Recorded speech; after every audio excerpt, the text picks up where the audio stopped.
Genesis chapter 37. Joseph's dreams. He is sold by his brethren and carried into Egypt. And Jacob dwelt in the land of Canaan, wherein his father sojourned. And these are his generations. Joseph, when he was 16 years old, was feeding the flock with his brethren, being but a boy, and he was with the sons of Bada and Zelpha, his father's wives. And he accused his brethren to his father of a most wicked crime. Now Israel loved Joseph above all his sons, because he had him in his old age, and he made him a coat of diverse colors. And his brethren, seeing that he was loved by his father more than all his sons, hated him, and could not speak peaceably to him.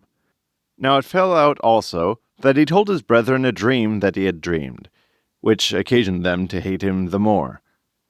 And he said to them, "Hear my dream which I dreamed. I thought we were binding sheaves in the field, and my sheaf arose, as it were, and stood, and your sheaves, standing about, bowed down before my sheaf."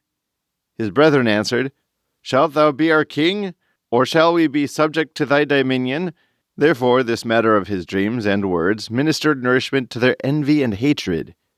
He dreamed also another dream, which he told his brethren, saying, "I saw in a dream, as it were, the sun and the moon and 11 stars worshipping me." And when he had told this to his father and brethren, his father rebuked him and said, "What meaneth this dream that thou hast dreamed? Shall I and thy mother and thy brethren worship thee upon the earth?" His brethren therefore envied him, but his father considered the thing with himself. And when his brethren abode in Shechem, feeding their father's flocks, Israel said to him, "Thy brethren feed the sheep in Shechem. Come, I will send thee to them." And when he answered, "I am ready," he said to him, "Go and see if all things be well with thy brethren and the cattle, and bring me word again what is doing."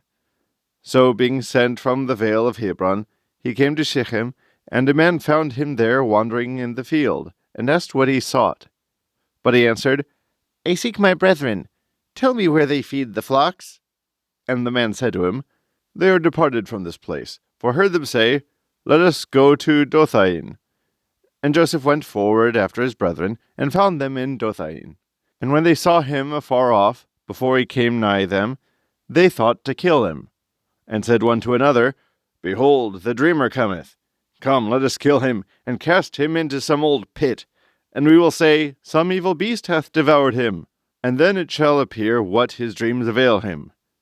And Reuben, hearing this, endeavored to deliver him out of their hands, and said, "Do not take away his life, nor shed his blood, but cast him into this pit, that is in the wilderness, and keep your hands harmless."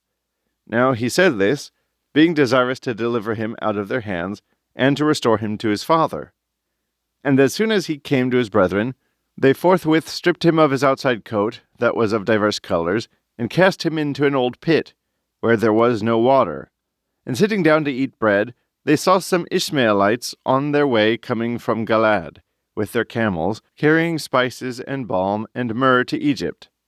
And Judah said to his brethren, "What will it profit us to kill our brother, and conceal his blood? It is better that he be sold to the Ishmaelites, and that our hands not be defiled, for he is our brother and our flesh." His brethren agreed to his words, and when the Midianite merchants passed by, they drew him out of the pit, and sold him to the Ishmaelites, for 20 pieces of silver, and they led him into Egypt. And Reuben, returning to the pit, found not the boy, and rending his garments, he went to his brethren, and said, "The boy doth not appear, and whither shall I go?" And they took his coat, and dipped it in the blood of a kid, which they had killed, sending some to carry it to their father, and to say, "This we have found. See whether it be thy son's coat or not." And the father, acknowledging it, said, "It is my son's coat. An evil wild beast hath eaten him. A beast hath devoured Joseph." And tearing his garments, he put on sackcloth, mourning for his son a long time.